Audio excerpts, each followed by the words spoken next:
NEET वालों के लिए कट ऑफ कितनी हाई है मैं एक आइडिया दे देता हूं। 626 मार्क्स पर जो रैंक है वो 9800 बन रही है। तो आप लोगों के लिए कंपटीशन बहुत टाइट है, बहुत ज्यादा मेहनत चाहिए।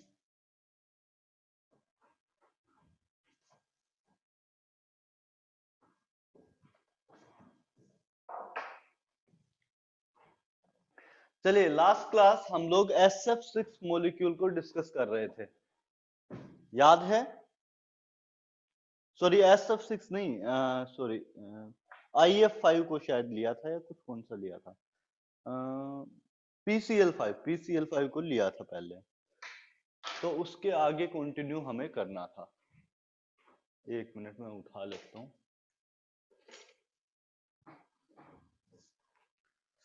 PCL5 मॉलिक्यूल को मैंने डिस्कस किया था, ये 3 बॉन्ड छोटे थे और 2 बॉन्ड लंबे थे, है ना? PCL5 हम लोगों ने डिस्कस किया था। Next molecule is SF4।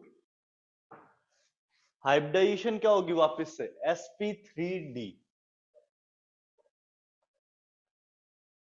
इसका स्ट्रक्चर भी शायद मैंने बताया था आपको, सीसो टाइप स्ट्रक्चर होता है।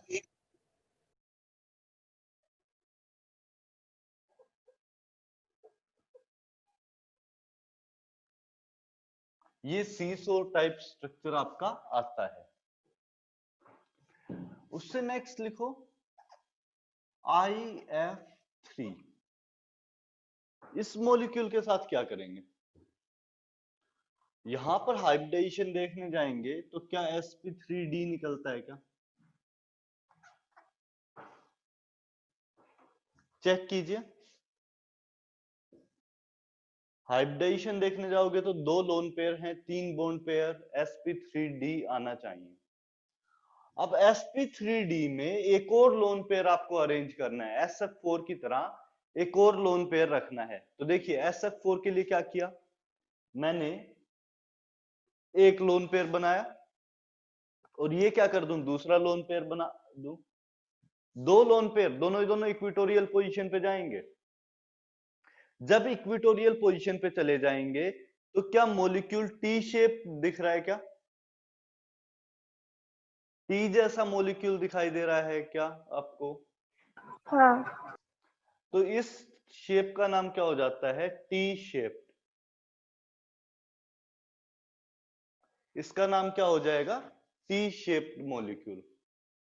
ये जो दिखाई देगा ये टी शेप में दिखाई देगा, इस वजह से नाम क्या हो जाता है? T shaped molecule. बोर्ड पे कैसे दिखाएंगे? IF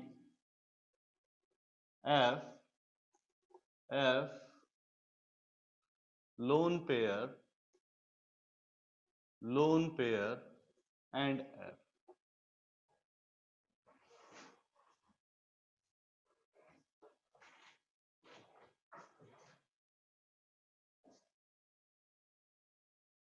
तो ये IF3 हो गया।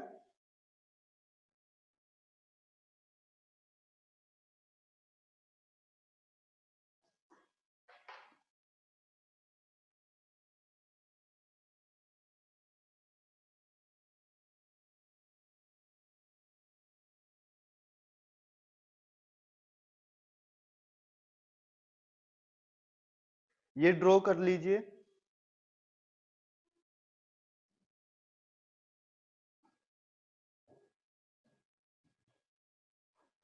ये मॉलिक्यूल एक बार ड्रॉ कर लीजिए।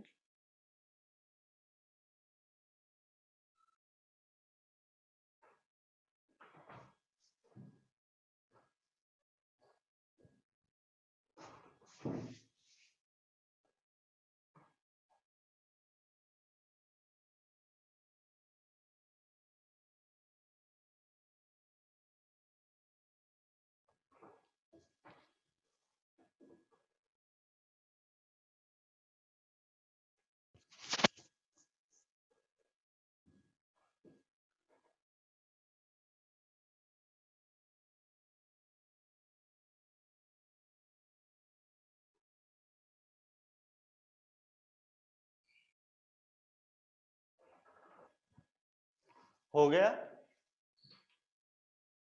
हाँ सर। ठीक है।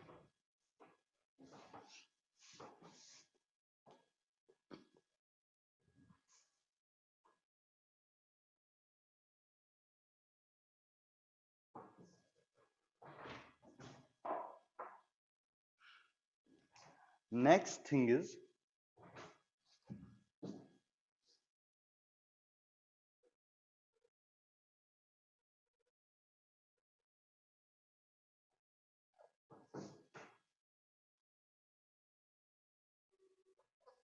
coordinate bond.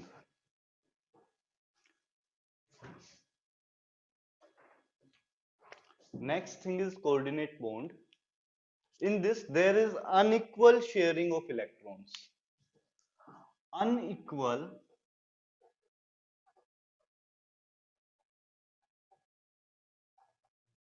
sharing of electrons.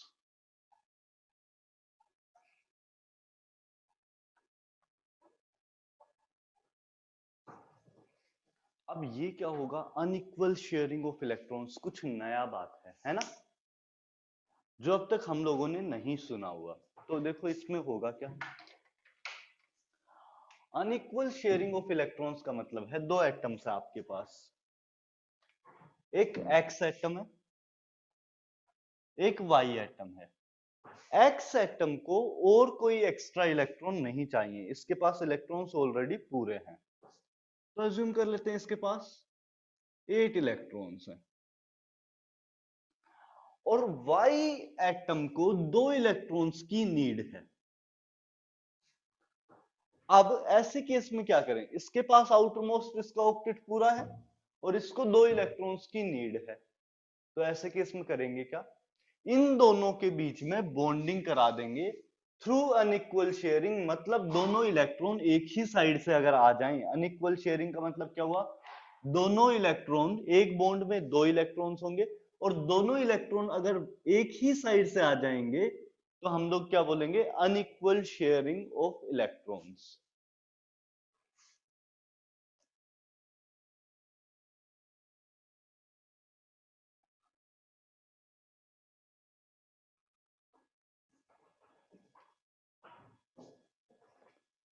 Unequal sharing हो जाएगा।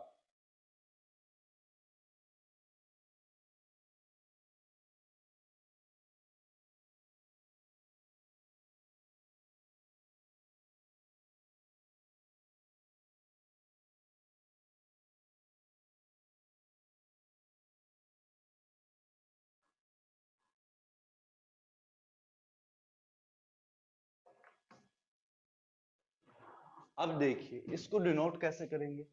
तो सब इजी वे क्या है, जो सबसे ज्यादा यूज होता था वो ये था कि जिस साइड से एटम आ रहे हैं, जिस साइड से इलेक्ट्रॉन आ रहे हैं, मतलब यहां पर एक्स एटम डोनेट कर रहा है वाई को, तो एक्स से वाई की तरफ एक एरो हम लोग दिखा देंगे। एक्स से वाई की तरफ एक एरो अगर हम लोग दिखा दें तो उसका मतलब एक्स और वाई में कोऑर्डिनेट बॉन्ड बना है और दोनों इलेक्ट्रॉन एक्स के साइड से आए हैं।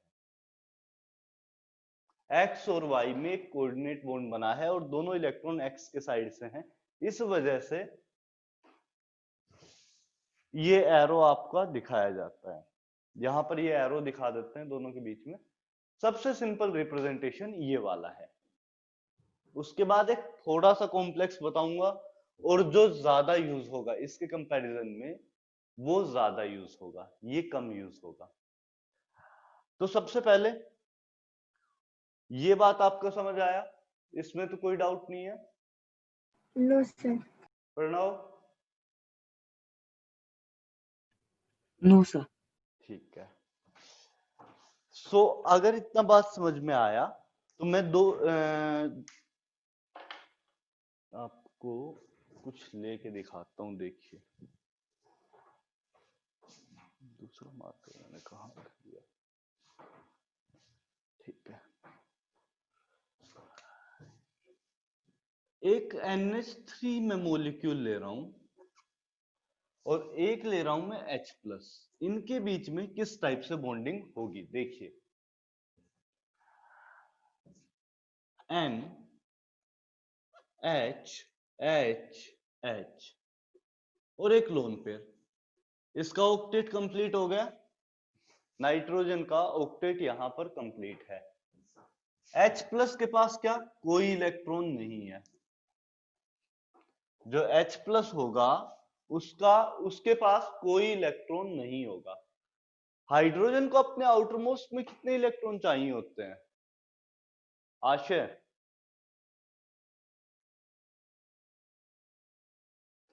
आशय, हाइड्रोजन को आउटरमोस्ट में कितने इलेक्ट्रॉन चाहिए होते हैं? सर 1। 1 2 चाहिए होते हैं आशय। नहीं मतलब उसके एक रहता है ना। हाँ, एक एक्स्ट्रा चाहिए होता है, लेकिन यहाँ पर H प्लस है, तो इसका मीनिंग क्या हुआ कि यहाँ पर सॉरी एक सर, भी वो इलेक्ट्रॉन देखेंगे। नहीं है। H प्लस का मतलब एक इलेक्ट्रॉन था, वो भी यस निकल सर, गया, यस सर। तो यहाँ पर कोई इलेक्ट्रॉन नहीं है। मुझे लगा सर कोई आपने बस सिंपली हाइड्रोजन। ओके, ठीक है। तो यहाँ पर क्या है, कोई इलेक्ट्रॉन नहीं है। अब इसको 2 इलेक्ट्रॉन एक्स्ट्रा चाहिए। अब ये दोनों इलेक्ट्रॉन अगर सेम साइड से आ जाए तो भी कोई इश्यू नहीं है, क्योंकि इसके पास तो कोई इलेक्ट्रॉन है ही नहीं शेयर करने के लिए। शेयर करने के लिए कुछ होता तो शायद ये शेयर कर लेता, लेकिन इसके पास शेयर करने के लिए यहाँ पर कुछ नहीं है। तो हम लोग क्या बोलेंगे, यहाँ पर शेयरिंग की जगह हम लोग अगर करा दें, इन दोनों के बीच में डायरेक्ट बॉन्डिंग करा दें, मतलब दोनों इलेक्ट्रॉन नाइट्रोजन के साइड से आ जाएं, तो क्या अपना काम हो जाएगा? नाइट्रोजन का ऑक्टेट का कंप्लीट ही रहेगा, ऑलरेडी कंप्लीट था, वो कंप्लीट का कंप्लीट रहेगा। और हाइड्रोजन के ऑक्टेट पे क्या फर्क पड़ेगा? हाइड्रोजन का जो ड्यूप्लेट है, 2 इलेक्ट्रॉन हाइड्रोजन को चाहिए थे, वो कंप्लीट हो जाएंगे। क्या स्ट्रक्चर बनेगा? ऐसा कुछ दिखाई देगा।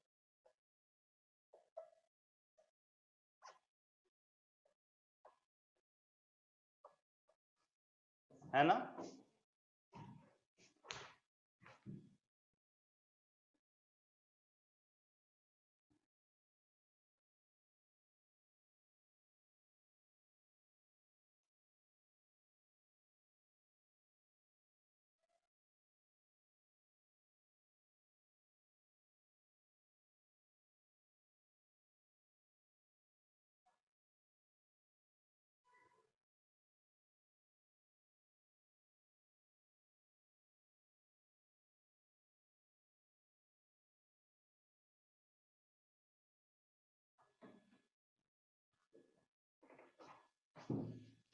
हो गया। ऐसा दिखाई देगा।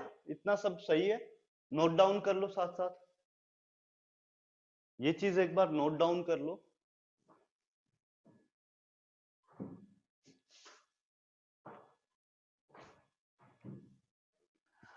आयुष, आपका स्कूल किस टाइम से हो रहा है आजकल?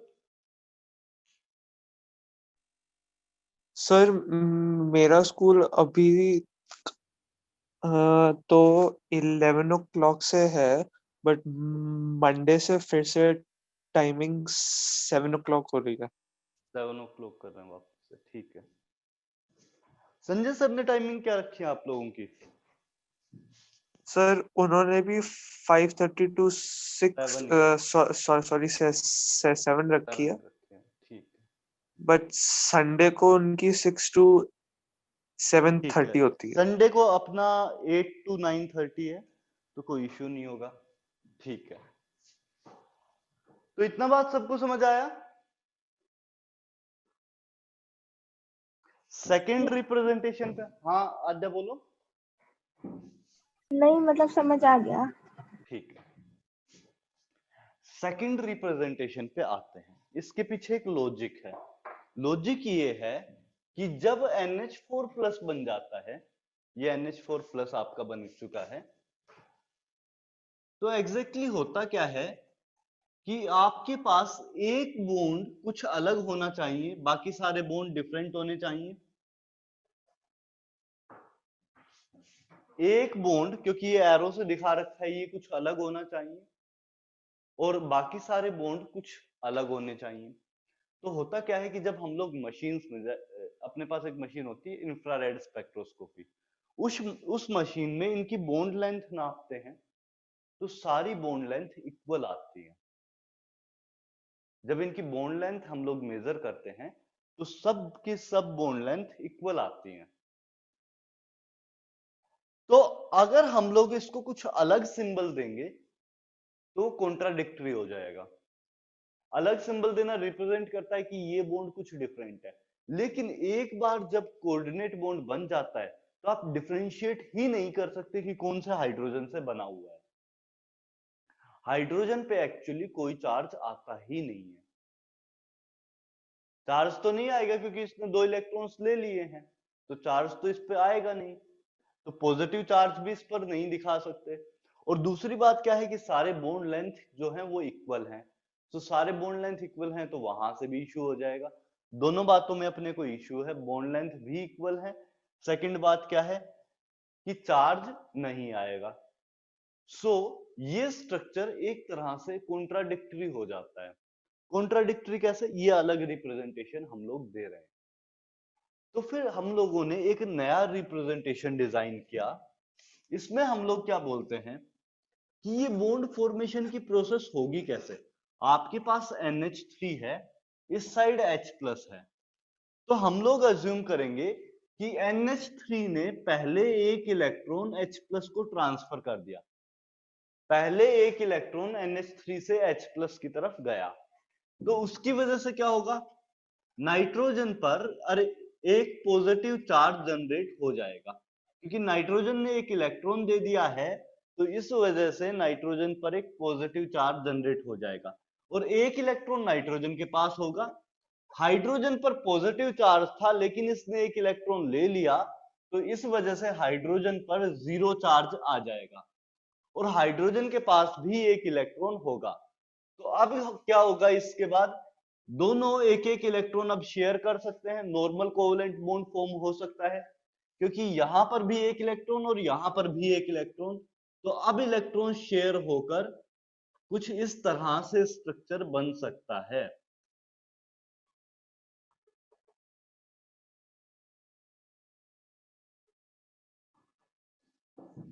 कुछ इस तरह से आपका स्ट्रक्चर बन सकता है। ये दिखाई दिया NH4+। इसमें चारों बॉन्ड एक ही टाइप के हैं और इस इलेक्ट्रॉन ट्रांसफर वाले स्ट्रक्चर को या इलेक्ट्रॉन ट्रांसफर वाले नोटेशन को, जिसमें पॉजिटिव चार्ज सेंट्रल एटम पे चला गया और जिसने इलेक्ट्रॉन लिया है उस पर बेसिकली एक नेगेटिव चार्ज आ गया, पहले यहां पर पॉजिटिव था, यहां पर 0 चार्ज। सो इस स्ट्रक्चर को हम लोग ज्यादा यूज करेंगे as compare to this structure. Books में अभी भी यही मिलता है, पुराना रिप्रेजेंटेशन है, नया रिप्रेजेंटेशन ये वाला है। इसका प्रोसेस क्या होगा, पहले एक इलेक्ट्रॉन सेंट्रल एटम से ट्रांसफर होगा और फिर उसके बाद क्या होगा, नॉर्मल कोवेलेंट बॉन्ड फॉर्मेशन होगी। समझ आया? हाँ, पर सर आप अभी बोले कि H पर कोई चार्ज नहीं होता क्योंकि उसके ऊपर इलेक्ट्रॉन नहीं होता है। हाँ, पर सर हम लोग बोलते तो हैं कि पॉजिटिवली चार्ज, ऐसा। पॉजिटिवली चार्ज, ये NH4+ बनने के बाद हाइड्रोजन को पॉजिटिवली चार्ज नहीं बोला जाता अध्याय। ये एक बार बन जाए ना तो उसके बाद हम लोग क्या बोलेंगे कि हाइड्रोजन पे कोई चार्ज नहीं है, सेंट्रल एटम नाइट्रोजन पे चार्ज आ रहा है। अच्छा, क्योंकि उस यहाँ पर compound देखो में? एक इलेक्ट्रॉन H+ को ट्रांसफर कर दिया। हाँ। H+ क्यों बना था, क्योंकि एक इलेक्ट्रॉन हाइड्रोजन से निकल के चला गया था। तो अब यहाँ पर एक इलेक्ट्रॉन जब ट्रांसफर हो जाएगा तो उसके बाद क्या बोलेंगे कि हाइड्रोजन पर कोई चार्ज नहीं है। आया? वो दे दिया तब ना। हाँ, वो दे दिया तभी तभी तो नाइट्रोजन पे चार्ज जनरेट हुआ, अदरवाइज नाइट्रोजन पे चार्ज जनरेट नहीं। हाँ। अमन इतना लेट कैसे हो गए?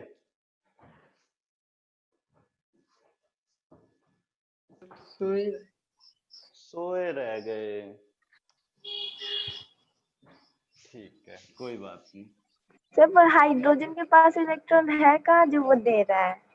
नाइट्रोजन दे रहा है, हाइड्रोजन दे कहाँ रहा है? हाँ, कहाँ? नाइट्रोजन। नाइट्रोजन के पास लोन पेयर नहीं है। हाँ है, वो हम हाइड्रोजन से लिए थे इसलिए।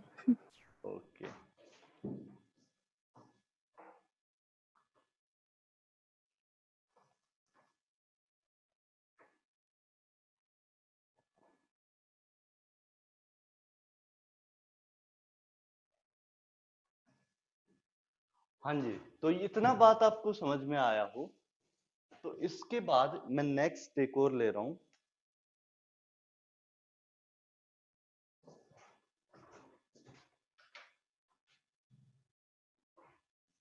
यहां पर क्या होगा,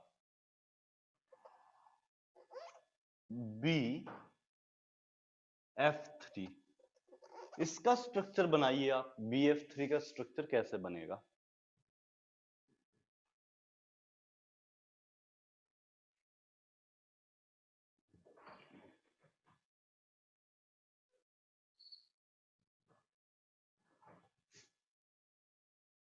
ये कॉपी कर लेना ये पार्ट, फिर BF3 का एक बार स्ट्रक्चर बनाना कैसा दिखाई देगा।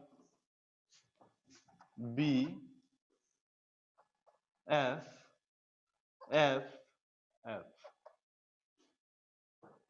परफेक्ट।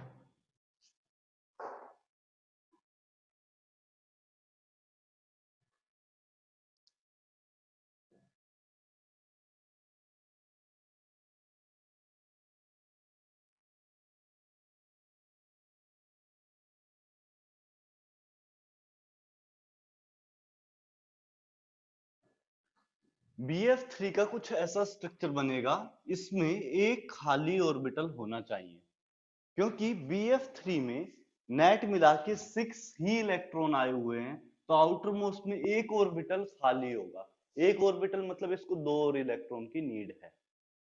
6 इलेक्ट्रॉन्स आ गए हैं, आउटर मोस्ट में 8 होना चाहिए, तो 8 इलेक्ट्रॉन्स के लिए इसको 2 इलेक्ट्रॉन की रिक्वायरमेंट है। ठीक है, तो ऐसा स्ट्रक्चर आएगा BF3 का। आद्या, इसके साथ NH3 क्या कर सकता है? Yes, sir. सेम काम कर सकता है, क्योंकि जो H प्लस के साथ किया था वही सेम काम NH3 यहां पर भी कर सकता है। क्या दोनों इलेक्ट्रॉन नाइट्रोजन के साइड से आ जाएं? तो सबसे सिंपल स्ट्रक्चर क्या बनेगा? NH और यहां पर एक कोऑर्डिनेट बॉन्ड बनके BF। ये एक स्ट्रक्चर है। दूसरा स्ट्रक्चर आप एक बार कोशिश कीजिए, फिर मैं बनाता हूं। यहां पर NH3 और BF3 के बीच में इस टाइप की बॉन्डिंग होगी। नाइट्रोजन के साइड से दोनों इलेक्ट्रॉन आएंगे और बोरोन को जब इलेक्ट्रॉन की नीड है तो उसकी इलेक्ट्रॉन की नीड यहां पर फुलफिल हो जाएगी।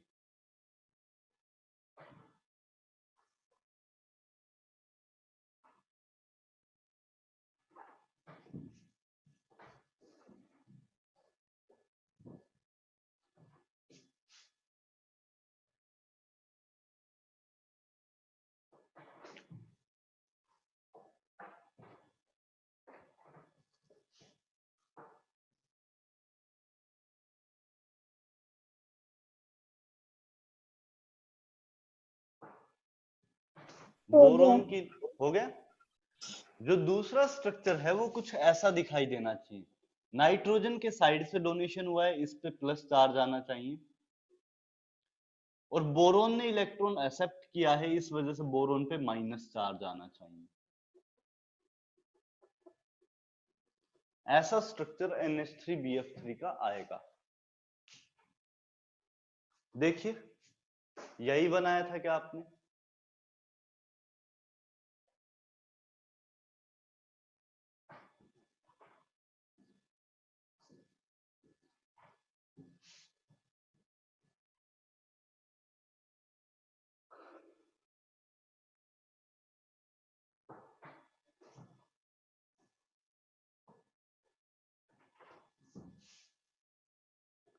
आद्या, कुछ डाउट है इस स्ट्रक्चर में?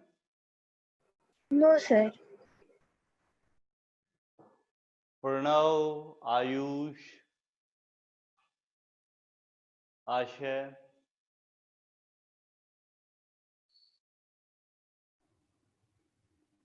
Yes, sir. हाँ आशय आप बोलिए, कोई डाउट आ रहा है इस पार्ट यस में? सर। नो सर, ठीक। नहीं आ रहा। चलिए, सर हाँ जी, श्रेया बोलो। सर आपने बोरॉन में 2 लोब्स क्यों बनाए? 2 लोब्स क्यों बनाए? क्योंकि ये वैकेंट p ऑर्बिटल है।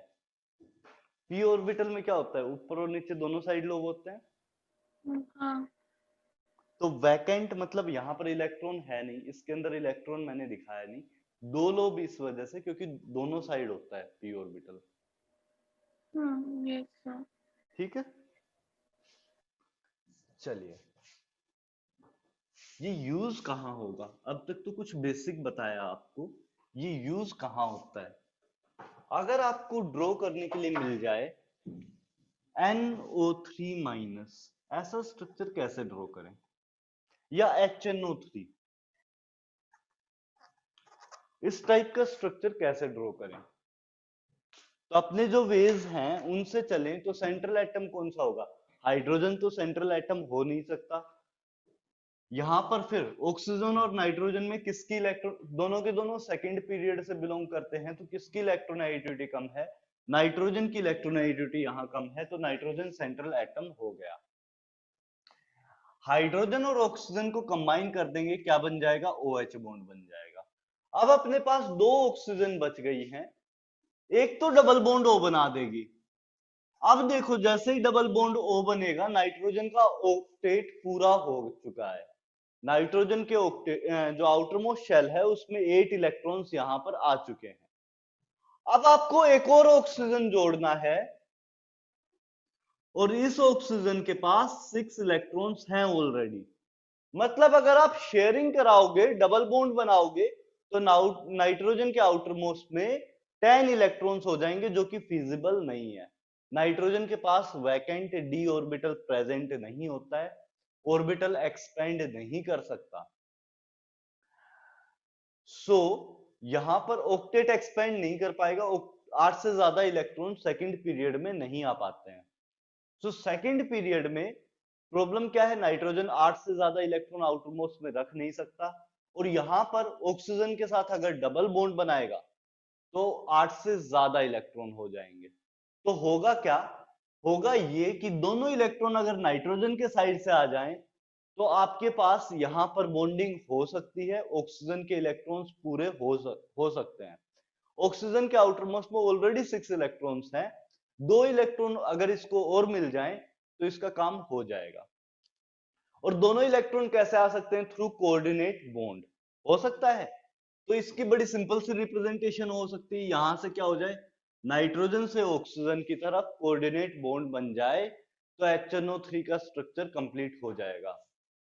अब नाइट्रोजन से ऑक्सीजन की तरफ हुआ है तो मैं क्या करूंगा, डोनर एटम पर जिसने डोनेट किया है, डोनर एटम मतलब जिसने इलेक्ट्रॉन पेयर डोनेट किया है या जिसकी तरफ से इलेक्ट्रॉन पेयर आया है, उस पर एक पॉजिटिव चार्ज दिखा दूंगा। और एक्सेप्टर एटम जिसने इलेक्ट्रॉन्स एक्सेप्ट किए हैं, जिसके बॉन्ड में कोई इलेक्ट्रॉन्स नहीं है, एक्सेप्टर एटम पर एक नेगेटिव चार्ज दिखा दूंगा, क्योंकि इसने एक इलेक्ट्रॉन नाइट्रोजन से एक्सेप्ट किया है। बेसिकली ये प्रोसेस हुआ कैसे है, नाइट्रोजन पे 2 इलेक्ट्रॉन थे, नाइट्रोजन ने एक इलेक्ट्रॉन ऑक्सीजन को ट्रांसफर कर दिया, जिससे ऑक्सीजन पर एक नेगेटिव चार्ज आ गया और नाइट्रोजन पर एक पॉजिटिव चार्ज आ जाएगा। ठीक है क्या आयुष?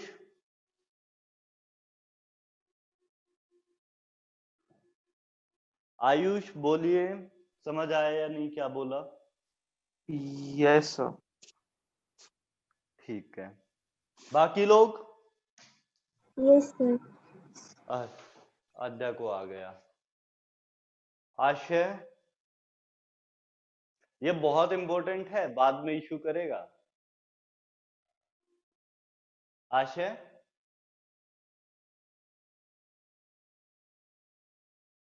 आ गया है।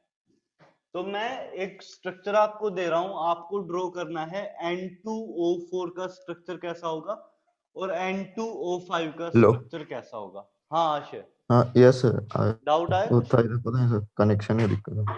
कनेक्शन दिक्कत है? यस सर, बीच में जाओ ज्यादा अभी हो गया सर, कभी कभी हो गया। ठीक है, रिपीट करूं एक बार? नहीं नहीं सर, ठीक है, हो गया। आपको दो स्ट्रक्चर बनाने हैं N2O4 एंड N2O5। एक बार ड्रॉ करने की कोशिश कीजिए।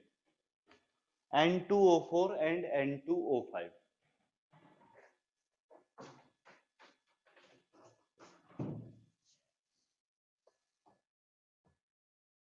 ये एक बार HNO3 का स्ट्रक्चर आप कॉपी में ड्रॉ कर लेना, उसके बाद N2O4 एंड N2O5 ट्राई कीजिए।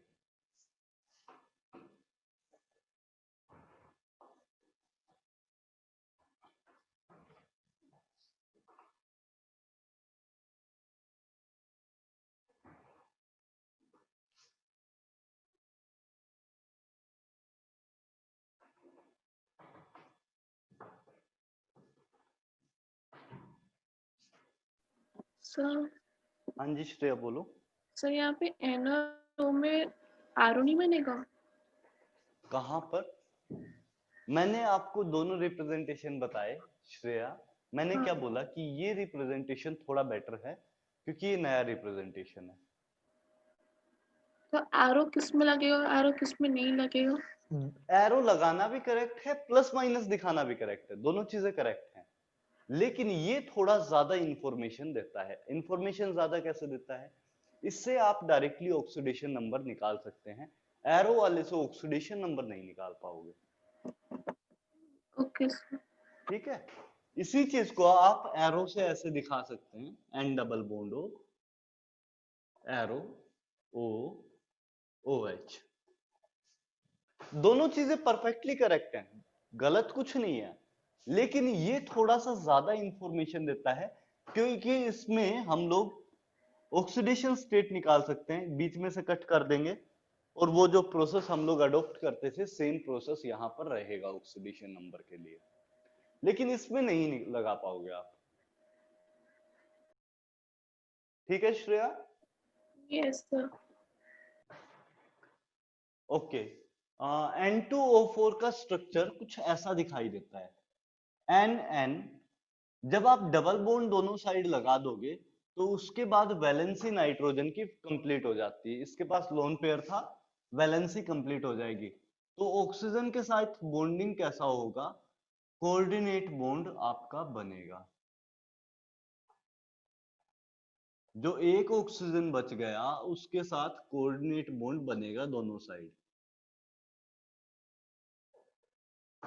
ऐसा कुछ N2O4 का स्ट्रक्चर आएगा।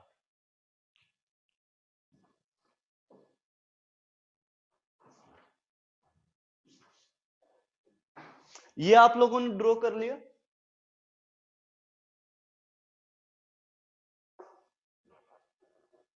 आई एम अज्यूमिंग कि हो चुका है। नहीं किया था? हाँ कर लिया। हाँ फिर ठीक है। सर वो एक्चुअली मेरा माइक ना 2-4 बार दबाने पे तब हो रहा है, पता नहीं क्या हो गया है। ओहो।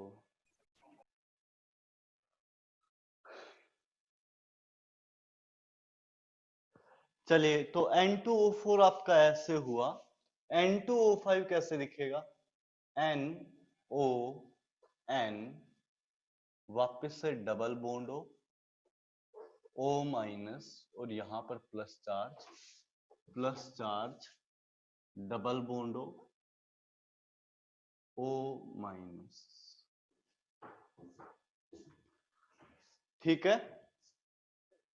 N2O5 ऐसा दिखेगा, बिल्कुल सिमिलर स्ट्रक्चर है, बस बीच में एक ऑक्सीजन एक्स्ट्रा आ जाएगा N2O4 के जैसे। इसमें किसी को कोई डाउट?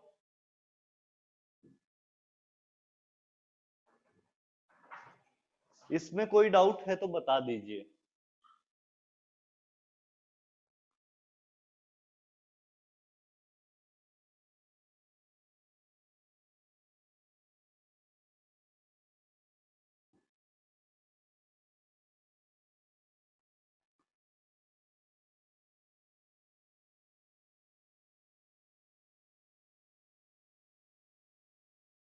नहीं है सर। नहीं है तो ये ड्रॉ कर लीजिए, फिर मैं आगे बोलता हूं।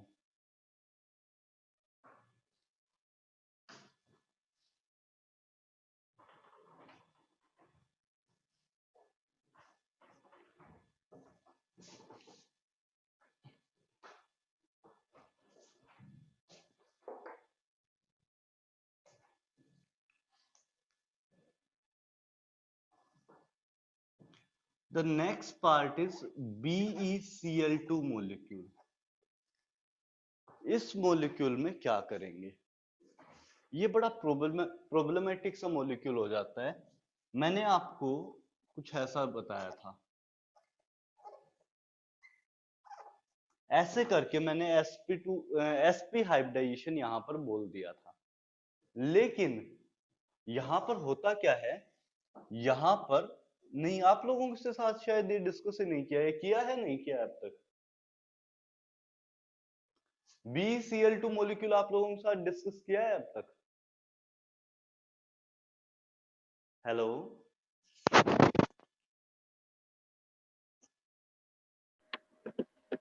BF2 किया है, BCl2 नहीं किया है। BeCl2 नहीं किया है, ठीक है। BeCl2 सिमिलर इसी टाइप का स्ट्रक्चर आना चाहिए था।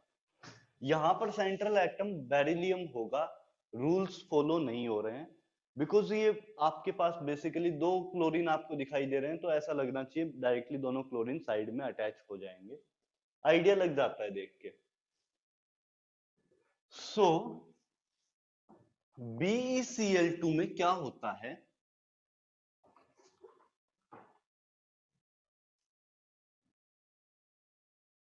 आपके पास मल्टीपल BeCl2 मॉलिक्यूल्स कुछ ऐसे एग्जिस्ट करते हैं इन सॉलिड स्टेट।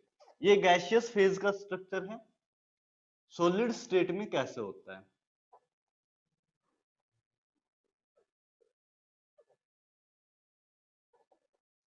होगा क्या, ये जो एक बेरिलियम है बीच वाला, इसके पास क्लोरीन के पास लोन पेयर आपको दिखाई दे रहा है, और इस बेरिलियम ने दो बॉन्ड ऑलरेडी बना दिए हैं। कितने इलेक्ट्रॉन की नीड है इसे, बेरिलियम को कितने इलेक्ट्रॉन और चाहिए ऑक्टेट कंप्लीट करने के लिए? दो बॉन्ड ये बना चुका है, कितने इलेक्ट्रॉन और चाहिए होंगे ऑक्टेट कंप्लीट करने के लिए? दो बॉन्ड मतलब 4 इलेक्ट्रॉन्स इसके पास ऑलरेडी हैं, 4 इलेक्ट्रॉन्स और चाहिए होंगे ऑक्टेट कंप्लीट करने के लिए, है ना? अब ये 4 इलेक्ट्रॉन कहां से आ सकते हैं? 2 इलेक्ट्रॉन इस क्लोरीन से एंड 2 इलेक्ट्रॉन्स इस वाले क्लोरीन से, कोऑर्डिनेट बॉन्ड बनके हो सकता है ऐसे। और यही प्रोसेस हर एक बेरिलियम में रिपीट होगी।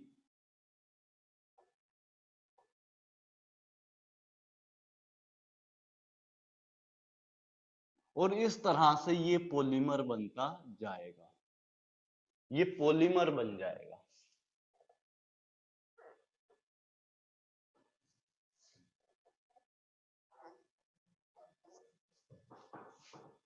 देखिए BeCl2 कुछ ऐसा मॉलिक्यूल होता है आपके पास, दो साइड से क्लोरीन इलेक्ट्रॉन पेयर डोनेट करते हैं, बेसिकली कोऑर्डिनेट बॉन्ड बनाते हैं इस बेरिलियम के साथ, ताकि इस बेरिलियम का ऑक्टेट कंप्लीट हो जाए। समझ आया? सर बात हाँ पूछूं? जी, हाँ बोलो। असल में पता कैसे चलेगा कि कब एक पेयर एक इलेक्ट्रॉन डोनेट करना है, कब एक देखो देखो donate करना है? प्रॉब्लम क्या है श्रेया, यहाँ पर ऑक्टेट कंप्लीट नहीं है, और जब तक ऑक्टेट कंप्लीट नहीं होता मॉलिक्यूल स्टेबल नहीं हो सकता, प्रॉब्लम होगी उसको कहीं ना कहीं, कुछ ना कुछ। तो फाइनली इस केस में जब यहाँ पर पहुंच गए इस स्ट्रक्चर पे, तो ऑक्टेट कंप्लीट हो जा रहा है। बट उसके गैस फेज में इसको जबरदस्ती करके लाए हैं, मतलब हाई टेम्परेचर देंगे तो गैस फेज में आएगा, अदरवाइज ये ऐसे ही एग्जिस्ट करता है। पर सर उसकी वजह से फिर क्लोरीन का ऑक्टेट इनकम्प्लीट हो जा रहा है ना, 6 हो नहीं, जा रहा है। कंप्लीट रहेगा, क्योंकि ये शेयरिंग कर रहा है ना श्रेया, शेयरिंग में इलेक्ट्रॉन अभी आपने गायब बोला थोड़ी हो जाते डोनेट हैं। किया, क्या अभी आपने बोला डोनेट किया। डोनेट मतलब शेयरिंग, दोनों इलेक्ट्रॉन एक साइड से आए। डोनेट वर्ड इस वजह से यूज करते हैं क्योंकि ये जो हम लोग कोऑर्डिनेट बॉन्ड बोलते हैं, इसको डेटिव बॉन्ड भी बोला जाता है, और वर्ड डोनेशन ही यूज करते हैं क्योंकि दोनों इलेक्ट्रॉन बॉन्ड में यूजुअली एक एक का शेयर होना चाहिए था, लेकिन यहाँ पर दोनों इलेक्ट्रॉन एक साइड से ही आ रहे हैं, तो वर्ड डोनेशन यूज कर सकते हैं कि इसने इसके वैकेंट ऑर्बिटल में कुछ डोनेट किया, मतलब कंप्लीटली ट्रांसफर नहीं किया है, डोनेशन मतलब डोनेट किया, और आप खुद भी शेयर कर रहा है और उसको भी शेयर करवा रहा है, सर ये तो दोनों साइड। कोवलेंट हो गया ना फिर वैसे क्या तो कोवलेंट जैसा हो गया। कोवलेंट जैसा हो गया, लेकिन कोवलेंट में इक्वल शेयरिंग थी। है ये नाम कोवलेंट ही होता है, इसका नाम अलग नहीं है। कोऑर्डिनेट कोवलेंट बॉन्ड बोल सकते हो इसको, नाम कोऑर्डिनेट कोवलेंट बॉन्ड ही है, लेकिन कोवलेंट बॉन्ड में इक्वल शेयरिंग थी, यहां पर अनइक्वल शेयरिंग है, दोनों एक साइड से आ रहे हैं, तो उसको kind of donation word use किया जा सकता है। समझा। सर हाँ जी आयुष बोलो। सर बॉन्डिंग कैसे होगी जब आपका ऑक्सीडेशन ही जीरो हो? ऑक्सीडेशन ही जीरो, ऑक्सीडेशन जीरो में बॉन्डिंग हो सकती है आयुष, क्या दिक्कत है? हाइड्रोजन हाइड्रोजन के बीच में बॉन्ड जब बनता है तो क्या ऑक्सीडेशन नंबर जीरो नहीं होता दोनों साइड? सर एक एस का बॉन्ड था सर, उसका एक बार दिखा देना सर मुझे, मैं आपको देख के बता दूंगा क्लास के बाद। ठीक है आयुष।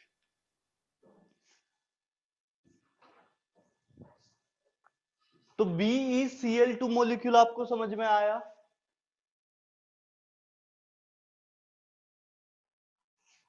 अब देखिए वापस से एक और मॉलिक्यूल को डिस्कस कर रहा हूं, BF3 आपने सुना था? BF3 अभी अभी हम लोगों ने डिस्कस किया है, कुछ ऐसा था। यहां पर फ्लोरीन के पास 3-3 इलेक्ट्रॉन थे,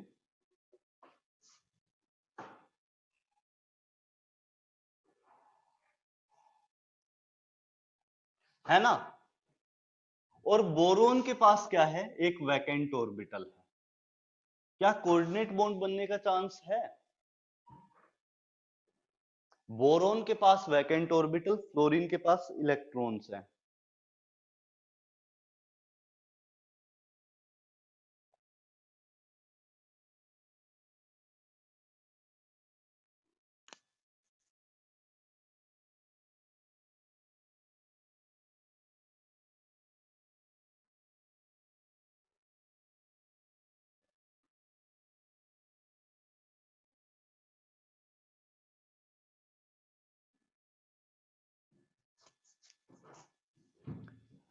सो यहां पर क्या होगा, यहां से फ्लोरीन वैकेंट ऑर्बिटल में डोनेट कर देगा ताकि कोऑर्डिनेट बॉन्ड बन जाए फ्लोरीन और बोरोन के बीच में। तो स्ट्रक्चर कैसा दिखाई देगा? बिल्कुल वैसे ही, लेकिन यहां पर कोऑर्डिनेट बॉन्ड बना है फ्लोरीन और बोरोन के बीच में to complete octet of boron. दूसरा representation B F F F, यहां पर डबल बॉन्ड दिखा दीजिए, यहां नेगेटिव चार्ज और यहां पॉजिटिव चार्ज। ठीक है क्या? ये बात समझ आई क्या हुआ है? यहां पर बोरोन को इलेक्ट्रॉन की रिक्वायरमेंट है, उसके आउटर मोस्ट में 8 इलेक्ट्रॉन नहीं है, उसने 3 ही बॉन्ड बनाए हैं, उसको 2 इलेक्ट्रॉन की अभी नीड है। तो 2 इलेक्ट्रॉन कहां से आ सकते हैं? फ्लोरीन अगर अपना लोन पेयर शेयर कर लेगा तो इस केस में बोरोन के आउटर मोस्ट में इलेक्ट्रॉन्स कंप्लीट हो जाएंगे, और दोनों इलेक्ट्रॉन फ्लोरीन के साइड से आ रहे हैं, इस वजह से कोऑर्डिनेट बॉन्ड बनेगा। तो यहां से फ्लोरीन से बोरोन की तरफ एक एरो मैंने दिखाया, क्योंकि यहां पर कोऑर्डिनेट बॉन्ड आपका बना है। ठीक है, ये बात समझ आई या नहीं आई आद्या?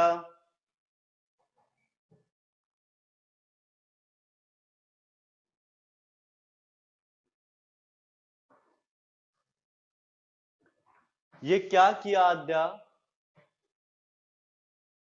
एक बार माइक ऑन करो, थोड़ा सा कोशिश करो, अगर ऑन हो जाता है तो।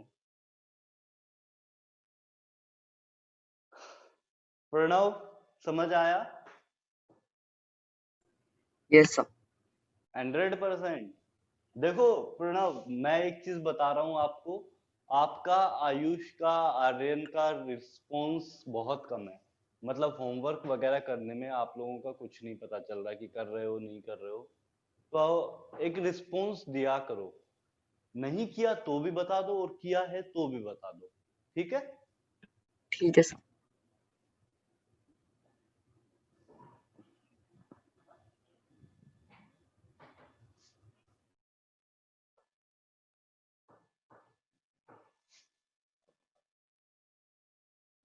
मैं अपने प्रिपरेशन के टाइम मैथ्स बिल्कुल नहीं पढ़ता था, इसको एक बार कॉपी कर लेना। मैं अपने प्रिपरेशन टाइम मैथ्स बिल्कुल नहीं पढ़ता था, तो मैथ्स टीचर मेरे पीछे पड़ गए कि तुम पढ़ो, किसी भी तरह करके पढ़ो, जबरदस्ती का कि आज ये असाइनमेंट करनी है, ये करना है, ये करना है, और मेरा बिल्कुल मन नहीं करता था। तो मैं सुबह सुबह फिर एक नया शुरू किया कि सुबह सुबह जाके कह देता सर 3 डाउट्स हैं मुझे, और मैं छाट के ले जाता, दो जो प्रॉब्लम होते हैं ना उसमें से सिर्फ 3 डाउट्स अपने छाट ले जाता और डेली डेली उनको कह देता कि ये डाउट्स हैं, और वो समझते थे कि मैं होमवर्क करके आया हूँ। लेकिन वो करने का भी मुझे एक फायदा मिला कि मुझे वो 3 क्वेश्चन समझ में आने लगे, जो मुझे बिल्कुल नहीं आता था, तो एटलीस्ट मुझे कुछ चीजें समझ में आने लगी। तो ये चीज आप कम से कम ट्राई कर सकते हो, अगर कुछ नहीं आ रहा है तो भी जबरदस्ती का डाउट क्रिएट कर दो, ठीक है? अगर सोल्व नहीं भी किया है तो भी पूछ लिया करो कुछ क्वेश्चन एटलीस्ट।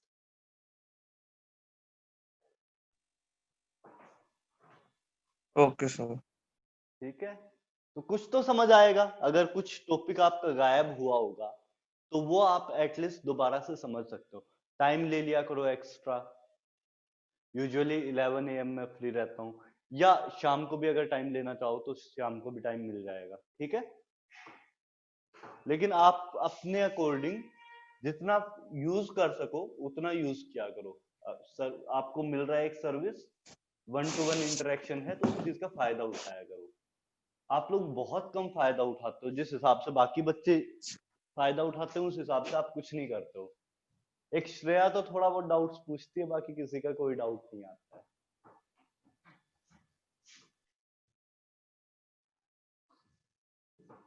हाँ जी,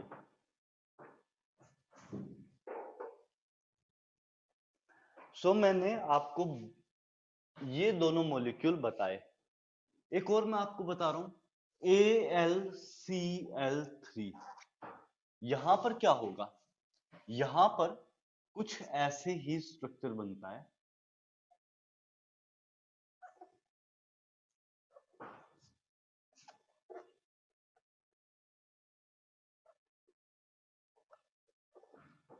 एल्यूमिनियम 3 बॉन्ड बनाएगा क्लोरीन के साथ, 3 बॉन्ड बनाएगा, स्टिल इसको 2 इलेक्ट्रॉन की रिक्वायरमेंट है। 2 इलेक्ट्रॉन की रिक्वायरमेंट कहां से फिलअप हो सकती है? क्लोरीन के साथ अगर कोऑर्डिनेट बॉन्ड बन जाए तो 2 इलेक्ट्रॉन की रिक्वायरमेंट इसकी फुलफिल हो सकती है ना? क्लोरीन के साथ दोनों साइड से, दोनों एल्यूमिनियम के साथ कोऑर्डिनेट बॉन्ड बन जाए तो इनकी दोनों इलेक्ट्रॉन की रिक्वायरमेंट दोनों एल्यूमिनियम की फुलफिल हो सकती है। तो होगा कैसे? हम लोग ऐसे दिखाएंगे, Cl Cl Al, यहां पर ऐसे Cl Cl,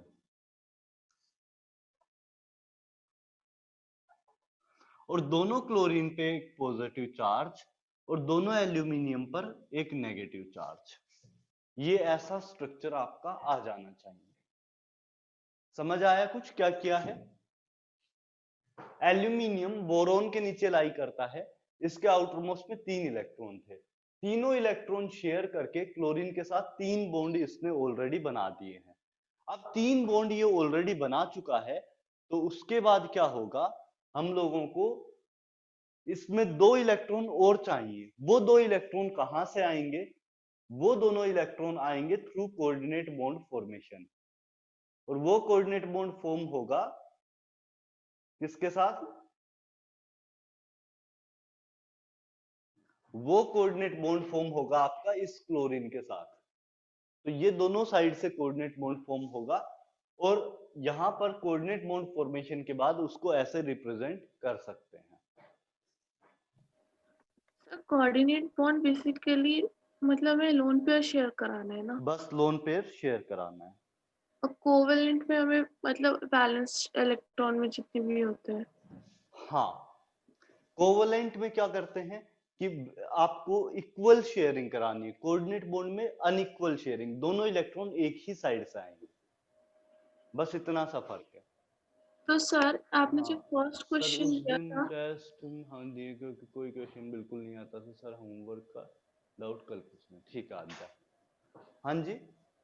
सर जो आपने फर्स्ट स्ट्रक्चर दिया था वाला कि उसमें 8 इलेक्ट्रॉन्स है और हाँ दूसरा एक था एलिमेंट जिसमें 6 इलेक्ट्रॉन, मतलब अगर हम उसको माने XCO तो इसको हम बोलेंगे XZO, XZO2, XZO4, ये सारे कोऑर्डिनेट देखो फॉलो कर। देखो देखो श्रेया, जहां पर शेयरिंग से काम बनता हो, जैसे क्या होता है कि जीनोन के पास आउट डी शेल अवेलेबल रहती है, डी शेल अवेलेबल है जीनोन के पास, तो जीनोन क्या कर सकता है, शेयरिंग कर सकता है,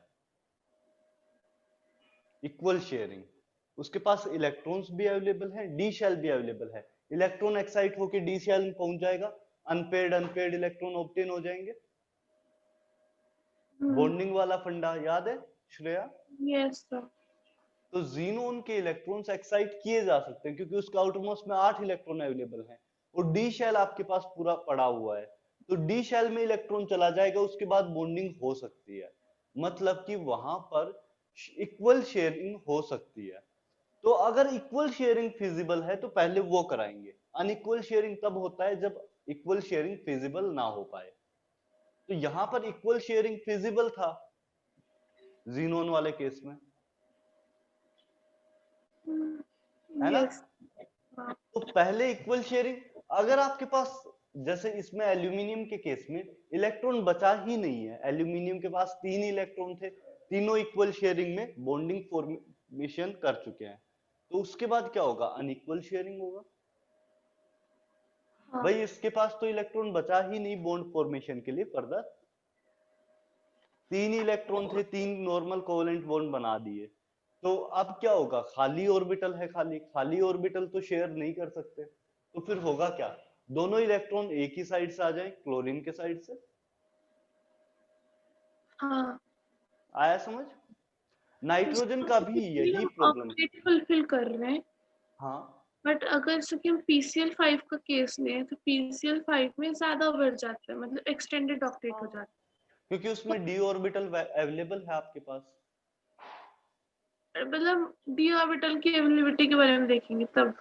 हाँ, अगर आपके पास ऑक्टेट से ज्यादा इलेक्ट्रॉन्स डालने हैं तो उसमें एक बेसिक फंडा ये होगा कि आपको डी ऑर्बिटल देखना पड़ेगा कि डी ऑर्बिटल अगर अवेलेबल है तो ऑक्टेट से ज्यादा इलेक्ट्रॉन कैरी कर सकता है।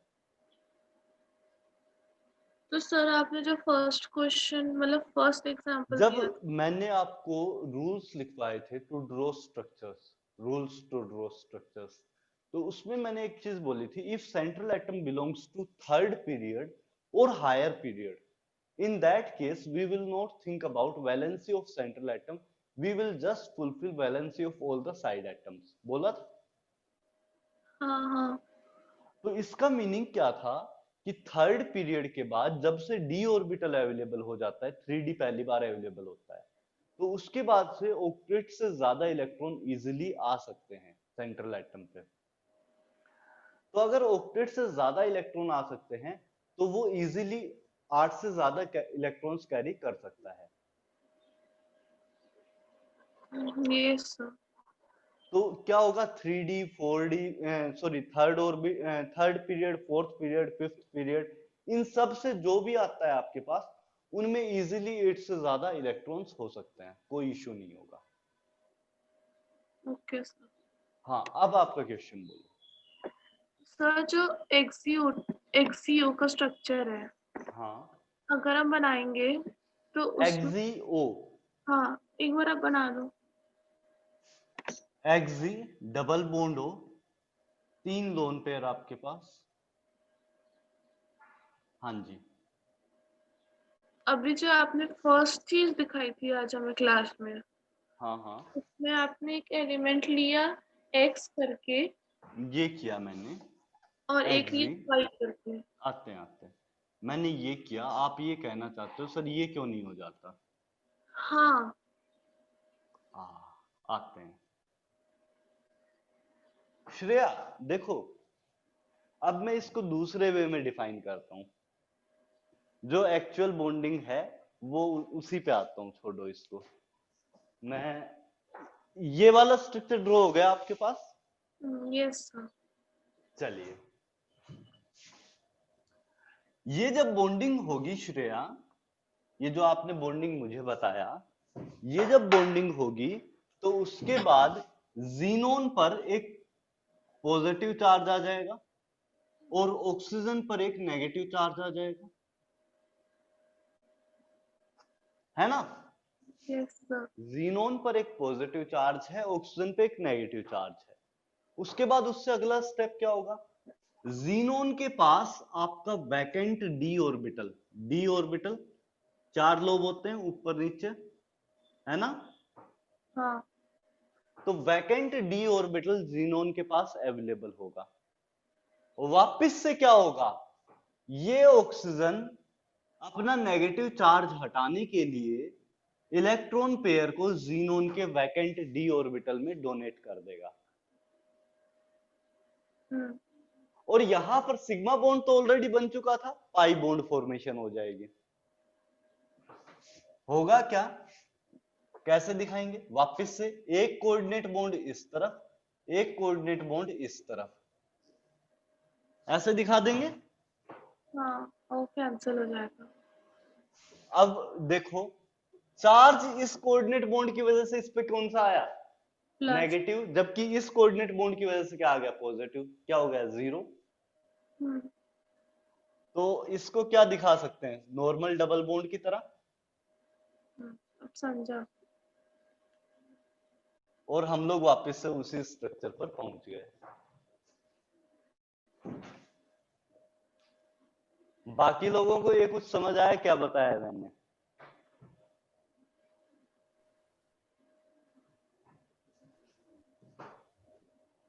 हाँ आद्या। सर किस में कोऑर्डिनेट बॉन्ड होगा और किस में कोवेलेंट बॉन्ड होगा, ये समझ नहीं आता कि कोऑर्डिनेट बॉन्ड किस में बनेगा। देखो आद्या, कोऑर्डिनेट बॉन्ड तभी बनेगा जब ऑक्टेट से ज्यादा इलेक्ट्रॉन कैरी नहीं कर पाए कोई एटम, या ऑलरेडी जिसमें बॉन्ड बनाने की कोई पॉसिबिलिटी नहीं हो। जैसे ये AlCl3 वाला एक केस आपने लिया था अभी, उसमें बॉन्ड फॉर्मेशन की पॉसिबिलिटी ही नहीं है, ऑलरेडी 3 बॉन्ड्स बन चुके हैं। हाँ अमन, अब बोलो। सर हम बोले थे, मुझे नहीं आया। आपको नहीं आया? कोऑर्डिनेट बॉन्ड समझ में आया? कोऑर्डिनेट बॉन्ड क्या होता है?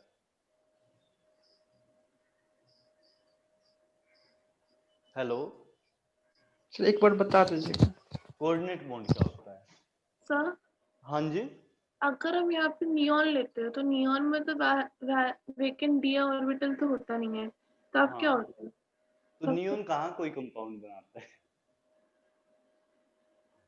नियॉन तो एक भी कंपाउंड नहीं बनाता। कौन कौन बनाते हैं? क्रिप्टोन फ्लोरीन के साथ एक कंपाउंड बनाता है, और आपके पास जीनोन, दो नोबल गैसेस हैं जो कंपाउंड बनाती हैं। क्रिप्टॉन किसके साथ बनाते हैं? फ्लोरीन के साथ। ओके ठीक है। हाँ अमन देख लो एक बार, कोऑर्डिनेट बॉन्ड को मैंने बोला था कि अनइक्वल शेयरिंग ऑफ इलेक्ट्रॉन्स होता है।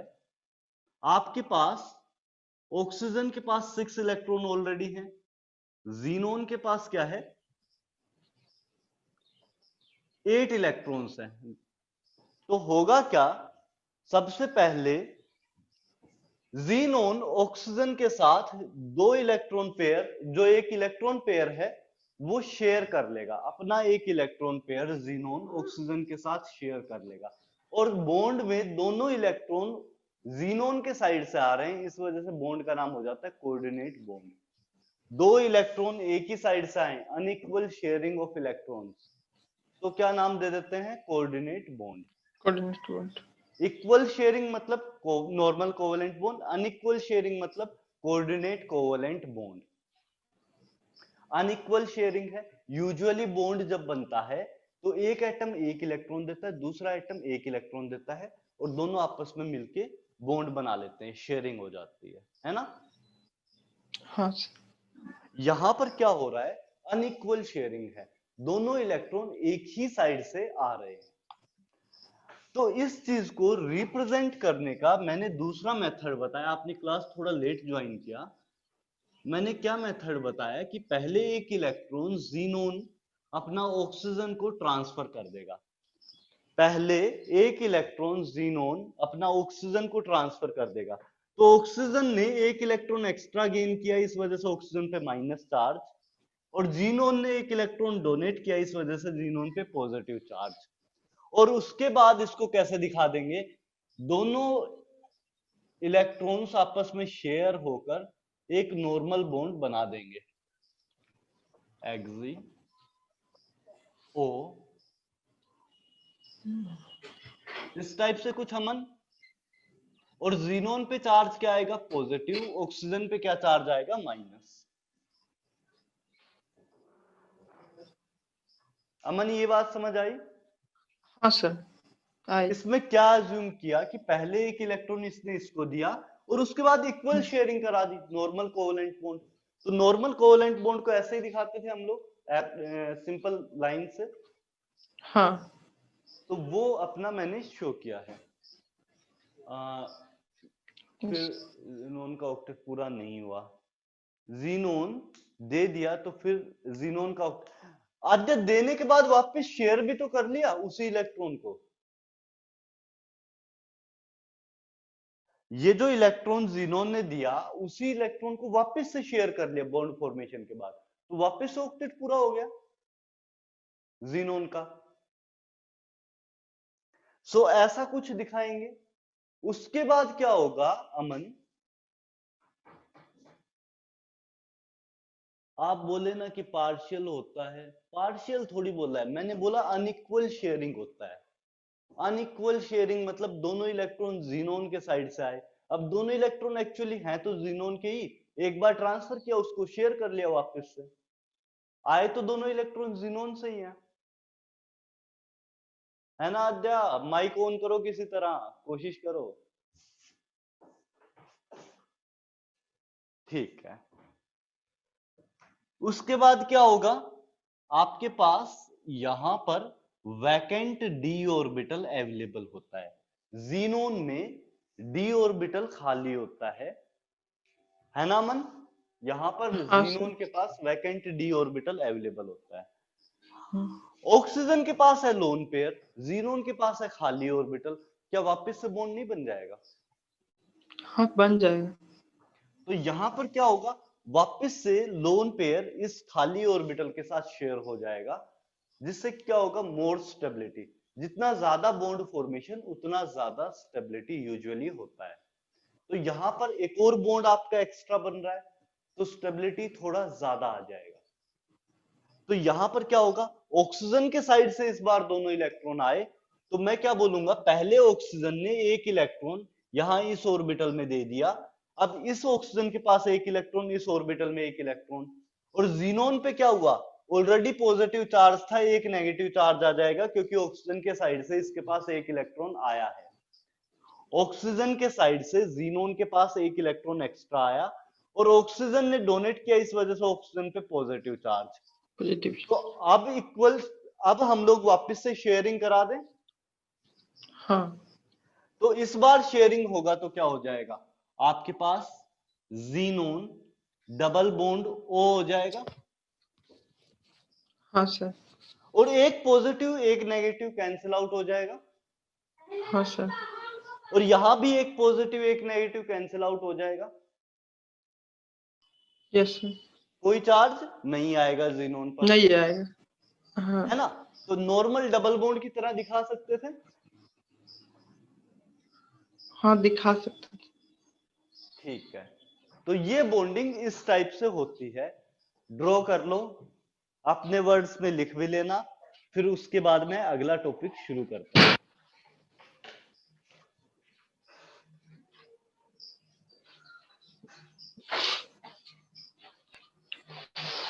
D3 का स्ट्रक्चर क्या था? हाँ उस पे भी आते हैं श्रेया, इसके जस्ट बात करूं डिस्कस। हाँ ओके सर। ठीक है।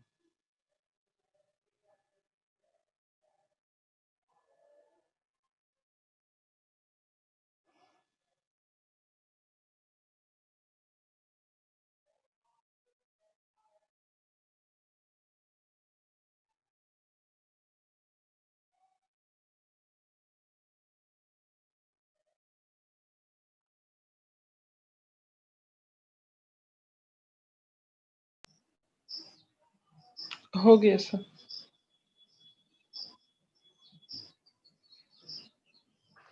हाँ जी, अगर ड्रॉ कर लिया है तो फिर मैं आगे बोलता हूँ। sp3d3 एक स्ट्रक्चर अपना रिमेनिंग था, एक हाइब्रिडाइजेशन बचा हुआ था।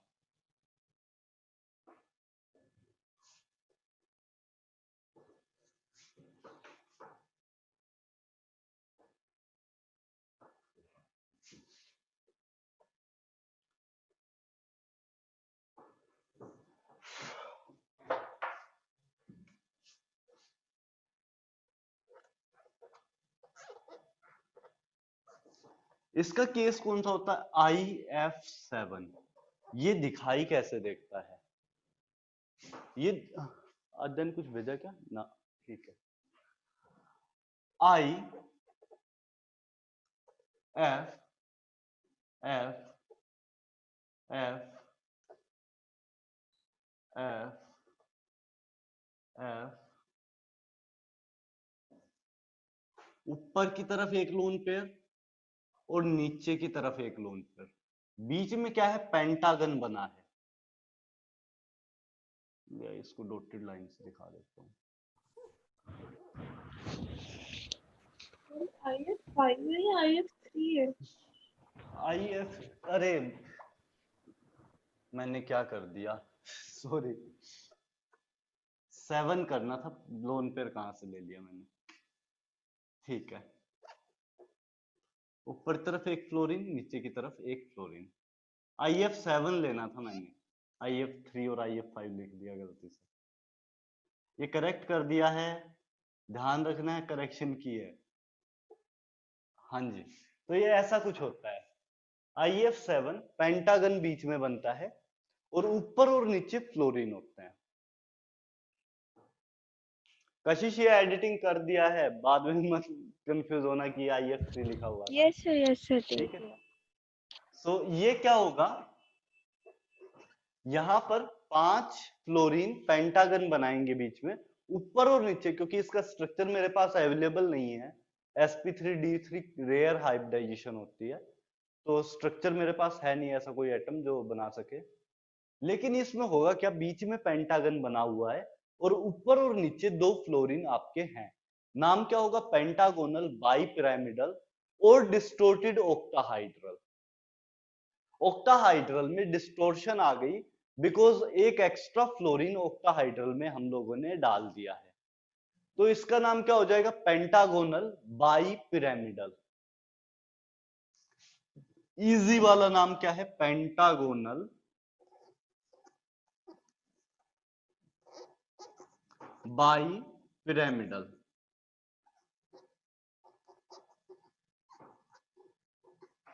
और डिस्टोर्टेड ऑक्टाहाइड्रल।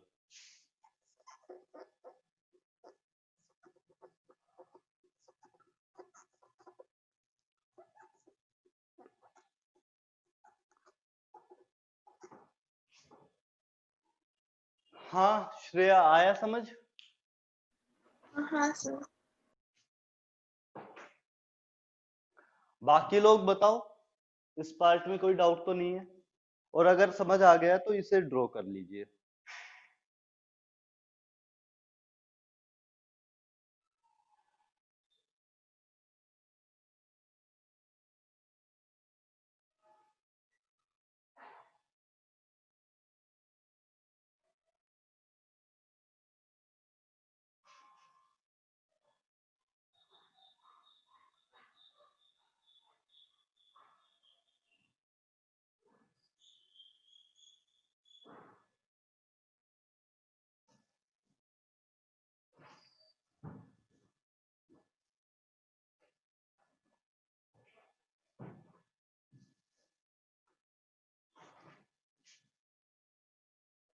हुआ ड्रॉ?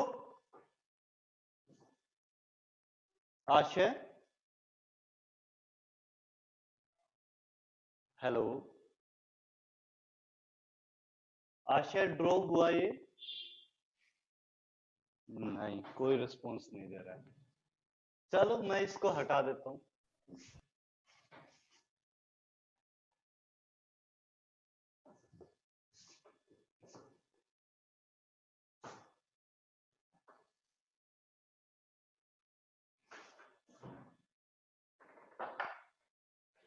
मैं आपको एक स्ट्रक्चर ड्रॉ करने के लिए देता हूं, B3N3H6।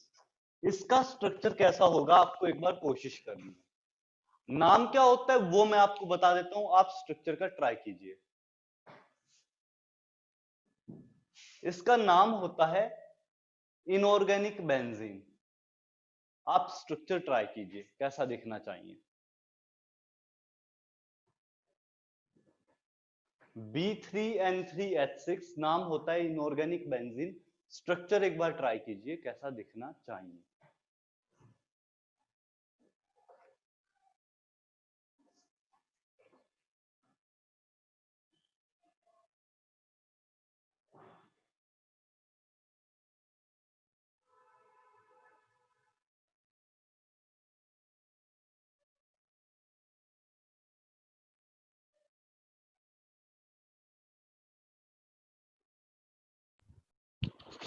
सर हाँ, सर पिछले क्लास और इस क्लास का वीडियो कब अपलोड हो जाएगा? भाई कशिश, क्लास में अटेंड करने वालों के लिए तो कोई दिक्कत नहीं होनी चाहिए। जो क्लास अटेंड नहीं करते उनको तो दिक्कत आएगी ही आएगी, क्योंकि हर एक लेक्चर तो डाल नहीं सकता, प्रॉब्लम हो जाती है। बाकी सब लोग जो फ्री में पढ़ रहे हैं उनके लिए और नॉर्मल आप जो पढ़ रहे हो उसमें कोई डिफरेंस थोड़ी रह जाएगा। बात समझ गए? हर एक लेक्चर नहीं डाला जा सकता, कुछ लेक्चर स्किप करने पड़ते हैं। आप लोग क्लास में जिस दिन पूरे होते हो उस दिन का लेक्चर मैं कई बार अवॉइड कर देता हूँ। जैसे मोल कॉन्सेप्ट में भी एक दो लेक्चर बीच के स्किप कर रखे हैं। ऐसे ही उसमें लास्ट के किए थे, बीच के नहीं किया था। मोल कॉन्सेप्ट में एक दो लास्ट के लेक्चर स्किप कर रखे हैं, बट ये नेसेसरी होता है। अदरवाइज आप सारा कंटेंट अगर डालने लगे तो फिर तो हमारा हो लिया, बैठ जाएंगे एकदम।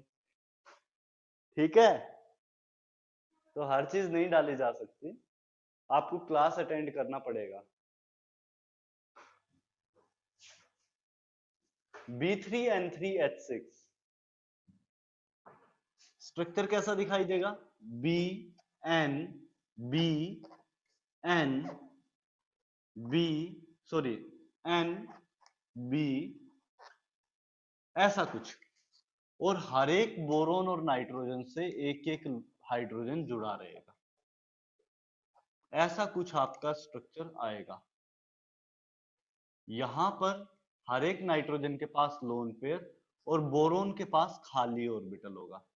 हर एक नाइट्रोजन के पास लोन पेयर मैं दिखा रहा हूं और बोरोन के पास वैकेंट ऑर्बिटल होगा। ऐसा कुछ। क्या कोऑर्डिनेट बॉन्ड फॉर्मेशन हो सकता है?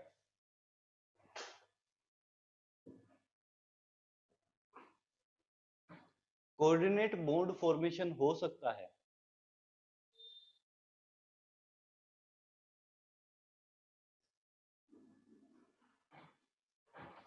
यहां पर 3 कोऑर्डिनेट बॉन्ड बेसिकली बनेंगे। हर एक नाइट्रोजन बोरोन के वैकेंट ऑर्बिटल में इलेक्ट्रॉन पेयर दे देगा, या हर एक नाइट्रोजन बोरोन के वैकेंट ऑर्बिटल के साथ इलेक्ट्रॉन पेयर शेयर कर लेगा। तो उसकी वजह से 3 कोऑर्डिनेट बॉन्ड आपके यहां पर आ जाएंगे नाइट्रोजन और बोरोन के बीच में। तो नेट मिला के स्ट्रक्चर कैसा होगा?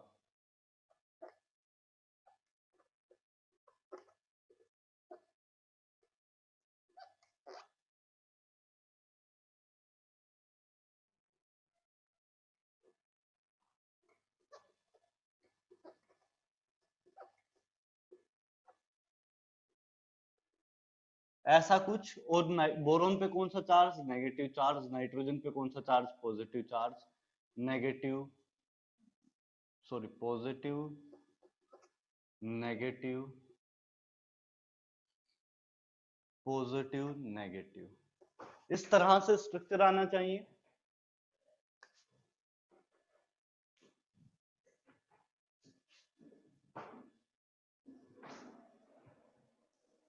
इस तरह से स्ट्रक्चर आना चाहिए।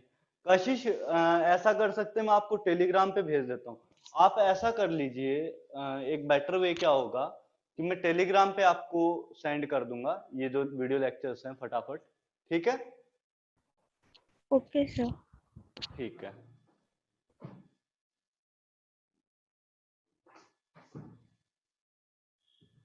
तो ये हुआ।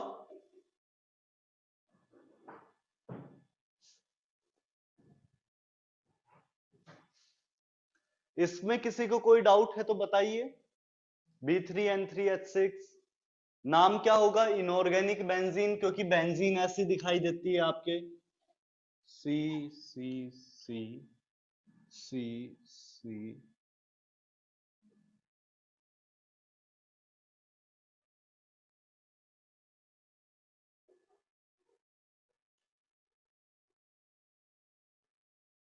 बेंजीन कुछ ऐसा दिखाई देता है, वैसा ही कुछ दिखाई दे रहा है, इस वजह से इसका नाम हो जाता है इनऑर्गेनिक बेंजीन। ठीक है? इस बात में कोई डाउट? अरे बता दीजिए कोई डाउट है तो। No sir. आयुष को आ गया, ठीक है। प्रणव, आशय? सर थोड़ा लास्ट था समझा।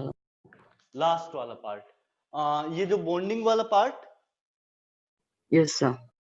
देखो हुआ क्या है, बोरोन के पास आउटरमोस्ट में 3 इलेक्ट्रॉन्स है ना?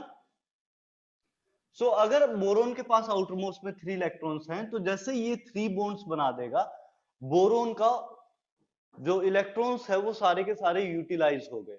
लेकिन बोरोन को स्टिल 2 इलेक्ट्रॉन की रिक्वायरमेंट है। यहां पर ऑलरेडी 3 बॉन्ड बन चुके हैं और उसके बाद भी बोरोन को 2 इलेक्ट्रॉन की रिक्वायरमेंट है। On the other hand nitrogen के आउटरमोस्ट में 5 इलेक्ट्रॉन्स हैं। सो जैसे ही 3 बॉन्ड्स नाइट्रोजन बनाएगा, ये वाला, ये वाला, ये वाला, तो उसके बाद क्या होगा, नाइट्रोजन का ऑक्टेट कंप्लीट हो जाएगा। और नाइट्रोजन अपने आउटरमोस्ट में 8 से ज्यादा इलेक्ट्रॉन कैरी नहीं कर सकता। तो अब उसके बाद क्या होगा, नाइट्रोजन अपना लोन पेयर अगर इस वैकेंट ऑर्बिटल के साथ शेयर कर ले, तो बोरोन का ऑक्टेट कंप्लीट हो जाएगा उस चीज से। अगर नाइट्रोजन अपना जो लोन पेयर है वो बोरोन के साथ शेयर कर ले, तो उसकी वजह से बोरोन का ऑक्टेट कंप्लीट हो जाएगा। और ये कंप्लीट होने की वजह से एक्स्ट्रा स्टेबिलिटी आ जाएगी। अगर बोरोन का ऑक्टेट कंप्लीट नहीं होता तो स्टेबिलिटी कम होती, लेकिन जैसे ये बोरोन का ऑक्टेट कंप्लीट होगा, यहां पर कुछ एक्स्ट्रा स्टेबिलिटी आ जाएगी। और एक्स्ट्रा स्टेबिलिटी यहां से भी आएगी, यहां से भी आएगी और यहां से भी आएगी, क्योंकि तीनों एक जैसे हैं। नाइट्रोजन बोरोन के वैकेंट ऑर्बिटल में डोनेट कर सकता है तीनों जगह। तो यहां पर नाइट्रोजन ने तीनों साइड कोऑर्डिनेट बॉन्ड बना दिया। नाइट्रोजन के साइड से डोनेशन हुआ, मतलब नाइट्रोजन ने दोनों इलेक्ट्रॉन्स दिए कोऑर्डिनेट बॉन्ड के अंदर, तो नाइट्रोजन पे कौन सा चार्ज? Positive charge. और बोरोन ने इलेक्ट्रॉन्स लिए, इस वजह से इस पे क्या चार्ज आ जाएगा? Negative charge. तो हर जगह नाइट्रोजन पे पॉजिटिव, बोरोन पे नेगेटिव मैंने दिखाया है। प्रणव, समझ आया अभी? यस। प्रणव बताओ, देखो डाउट है तो पूछ लो, अभी भी टाइम है अपने पास, कर नहीं नहीं सकते। सर। चलिए, अगर समझ आ गया है तो फिर इसको कॉपी कर लो और फिर मैं इसको हटा देता हूँ। सर जल्दी से इसे एक बार कॉपी कर लो, फिर मैं हटा देता हूँ इसको। सर हाँ जी श्रेया बोलो। तो कार्बन में जो हमने एक अंदर साइड जो ऑल्टरनेटली डबल बॉन्ड दिखाया है, हाँ हाँ वो हम उस मतलब अलग साइड से नहीं दिखा सकते? हाँ, वो आएगा, रेजोनेंस है। वो पॉसिबल है? हाँ हाँ बिल्कुल। और चीज सेम होगी ना? हाँ, दोनों चीजें सेम होंगी, कोई फर्क नहीं होता है। दोनों चीजें एग्जैक्टली सेम होती हैं, कोई फर्क नहीं होता है।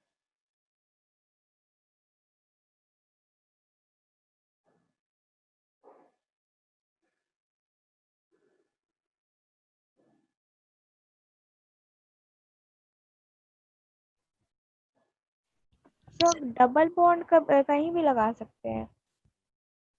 डबल बॉन्ड कहीं भी लगा सकते हैं। क्या मतलब हुआ कशिश इस बात का, मेरे समझ नहीं आया।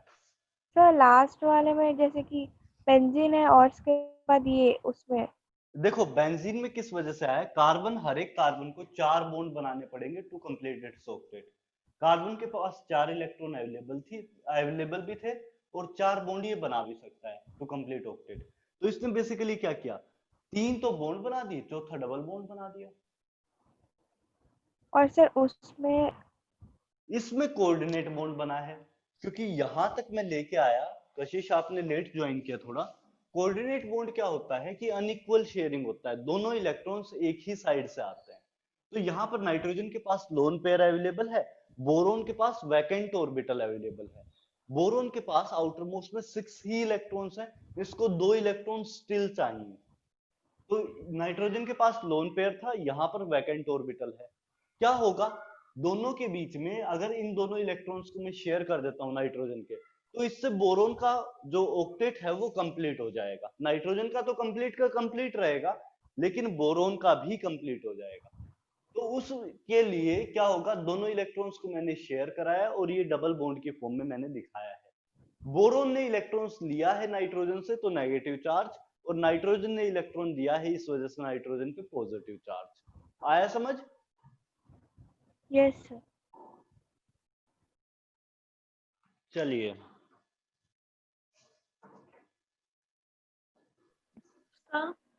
हाँ जी श्रेया बोलो। केमिकल बॉन्डिंग के बाद आप कौन सा चैप्टर कराएंगे? Gaseous state. Okay sir. ये जैसे ही फिनिश होता है गैसियस स्टेट के बाद थर्मोडायनेमिक्स। सर पर मेरे स्कूल ने ऑर्गेनिक केमिस्ट्री का फर्स्ट चैप्टर स्टार्ट किया, खत्म कर दिया। खत्म कर दिया। हाँ बड़ा फास्ट चल रहे हैं। तो एग्जाम में भी एग्जाम में भी आ रहा है? आया था सर। आया था, कैसा गया? सर अच्छा था पर उतना नहीं। उतना नहीं। देखो मेरा जो ओपिनियन है, आपको स्कूल्स के लिए एक टारगेट सेट कर लेते हैं कि हम लोग अक्टूबर तक या नवंबर तक सिलेबस फिनिश कर देंगे 11th का, उसके बाद 12th स्टार्ट कर देंगे और जुलाई तक सिलेबस फिनिश कर देंगे। और उसका सबसे बड़ा नुकसान क्या होता है, मैंने जो पर्सनली देखा है, उसका सबसे बड़ा नुकसान क्या होता है कि बच्चे के पास जुलाई से लेके और जनवरी तक का टाइम होता है। मतलब एग्जाम जनवरी में जाके होता है और जुलाई से जनवरी तक हम लोग सोचते हैं कि बच्चा बहुत अच्छा रिवीजन करेगा, लेकिन बच्चा क्या करता है, टाइम पास करता है। और लास्ट में क्या होता है, वो जितना जो कुछ किया होता है सब भूल जाता है इतना टाइम में, क्योंकि जुलाई से और जनवरी तक का बहुत लंबा टाइम इंटरवल हो गया। तो बहुत सारी चीजें भूल जाएगा जो क्लासरूम में कराई गई होंगी, और वो बहुत सारी चीजें भूलने की वजह से उसका स्कोर बहुत लो चला जाता है आईआईटी के अंदर। प्रणव ये चीज क्लियर हो रही है? तो सिलेबस एक पेस पे ही चलना चाहिए, ज्यादा फास्ट करने से भी नुकसान हो जाता है। Yes sir. है ना? हम लोग फास्ट चल सकते हैं, उससे क्या होगा कि मैं एक स्पीड से ले चला, उसमें से कुछ बच्चे पकड़ नहीं पाएंगे, जैसे आद्या को दिक्कत आएगी, कशिश को दिक्कत आएगी, कुछ को दिक्कत आएगी, नॉर्मल सी बात है। उनका पेस अभी स्लो है, कुछ टाइम लगेगा उनको वो पेस लाने में। तो एकदम से भगाने का कोई फायदा नहीं होगा। भगाने से होगा उल्टा नुकसान कि कुछ बच्चे बिल्कुल छूट जाएंगे, वो नहीं कर पाएंगे। और अपना बेसिकली टारगेट फिर जब एग्जाम देना है उसके लिए तो बहुत टाइम है, तो ढंग से प्रिपेयर करें एक एक चैप्टर को, बजाय कि भगा दें, एकदम स्पीड से चला दें। अपन लोग अब तक 4 चैप्टर, चौथा चैप्टर चल रहा है शायद, mole concept redox mole concept हो चुका है, रिडॉक्स हो चुका है 11th के अकॉर्डिंग, आपका मोल कॉन्सेप्ट जा चुका है, रिडॉक्स जा चुका है, और एटॉमिक स्ट्रक्चर जा चुका है, पीरियोडिक प्रॉपर्टीज जा चुका है। 4 चैप्टर आपके कंप्लीटली फिनिश हो चुके हैं, केमिकल बॉन्डिंग चल रहा है। आपने ऑलमोस्ट करा दिया है, मतलब आधा चैप्टर करा दिया न्यूक्लियर केमिस्ट्री का।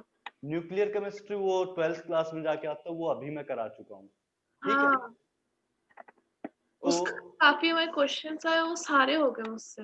हाँ, तो उसी से सब कुछ हो गया है। न्यूक्लियर केमिस्ट्री का काफी कुछ उसमें कवर करा चुका हूँ 12th क्लास का मैं। और उसके बाद केमिकल बॉन्डिंग में काफी कुछ पी ब्लॉक का चल रहा है, पी ब्लॉक और एस ब्लॉक। जैसे BCl2 वाला स्ट्रक्चर था, ये आपका एस ब्लॉक से आता है। P4 वाले जितने स्ट्रक्चर्स हैं, अभी कराऊंगा शायद कुछ बचा हुआ है, तो वो सब कुछ आपके पी ब्लॉक से आ जाएंगे। ये जो स्ट्रक्चर्स चल रहे हैं ये मेजर पार्ट एस और पी ब्लॉक का है। तो आपका इनऑर्गेनिक का मेजर पोर्शन, सिर्फ रिएक्शंस के अलावा मेजर पोर्शन यहीं पे फिनिश हो जाएगा केमिकल बॉन्डिंग में। इसी वजह से केमिकल बॉन्डिंग में थोड़ा टाइम लगेगा, क्योंकि 3 चैप्टर एक साथ कर रहे हैं हम लोग, तो वो थोड़ा सा टाइम लगेगा। लेकिन जब पी ब्लॉक फिनिश होगा, वहां तक आपका इनऑर्गेनिक का मेजर पोर्शन खत्म हो जाएगा 11th क्लास का। फिर उसके बाद आपके पास थर्मोडायनेमिक्स, इक्विलिब्रियम, 2 बड़े चैप्टर बचे हुए हैं। गैसियस स्टेट में ज्यादा टाइम नहीं लगेगा, क्योंकि वो मोल कॉन्सेप्ट में PV = nRT तक का पार्ट हम लोग देख चुके हैं, तो गैसियस स्टेट में ज्यादा टाइम नहीं लगेगा। मोल कॉन्सेप्ट, सॉरी, आपके पास थर्मोडायनेमिक्स बचेगा, इक्विलिब्रियम बचेगा, ये 3 चैप्टर थोड़ा सा बचेंगे, और फिर डायरेक्टली ऑर्गेनिक है ना। पी ब्लॉक और S block. S block hydrogen, hydrogen 2 दिन का चैप्टर है। एस ब्लॉक में रिएक्शंस बचेंगी तो कुछ ज्यादा टाइम लगेगा नहीं, जल्दी जल्दी फिनिश होगी। और पी ब्लॉक में भी कुछ ज्यादा सिलेबस है नहीं 11th क्लास में, तो बहुत कम सिलेबस बचेगा। सर भूलते तो हम भी बहुत हैं, तो रिपीट करके देखना पड़ता है। तो आप एक साथ टेलीग्राम जो ग्रुप है उस पे ही डाल के, क्या लेक्चर अपलोड नहीं करना चाहते तो उस दिन का, ठीक है, ये कर सकते हैं, टेलीग्राम ग्रुप पे डाला जा सकता है, ठीक है। हाँ जी, तो इतना चीज हुआ। ये पार्ट मेरे ख्याल से अब हो जाना चाहिए कि हम लोग स्लो क्यों लेके चल रहे हैं, लेकिन मेजर पोर्शन अपना हो चुका है। हर हाल में मार्च तक सिलेबस फिनिश हो जाएगा। मेरा जो पर्सनल ओपिनियन है, मार्च तक हर हाल में फिनिश हो जाएगा, और वहीं से हम लोग 12th क्लास का स्टार्ट भी कर सकते हैं, क्योंकि ऑर्गेनिक केमिस्ट्री पूरा लिंक्ड होता है, तो 12th का ऑर्गेनिक उसी के साथ साथ फिनिश हो जाएगा, ठीक है। सर ये चैप्टर अभी और कितना टाइम लगेगा इसको खत्म होने में? टाइम लगेगा श्रेया। देखो अभी ये स्ट्रक्चर्स में पी ब्लॉक वाले मेजर स्ट्रक्चर्स हम लोगों ने नहीं लिए हैं, तो पी ब्लॉक के स्ट्रक्चर्स चलेंगे। जैसे एक पार्ट तो मैंने ले लिया, इनऑर्गेनिक बेंजीन आज आ गया, इसके कुछ और स्ट्रक्चर्स हैं। उसके बाद फर्दर फॉस्फोरस के स्ट्रक्चर हैं, सल्फर के स्ट्रक्चर हैं, सिलिकॉन के स्ट्रक्चर हैं, ये सारे स्ट्रक्चर्स हम लोग डिस्कस करेंगे। तो इसको थोड़ा टाइम देंगे, 4 या 5 लेक्चर तो कम से कम लगने चाहिए। MOT भी है तो 6 लेक्चर मान लो, तो MOT तक फिनिश होने के बाद फिर हम लोग आगे चलेंगे, ठीक है। हाँ। चलिए एंड कर दें। Thank you sir, bye. Thank you bye sir. Everyone. बस bye sir. Thank you sir, bye sir.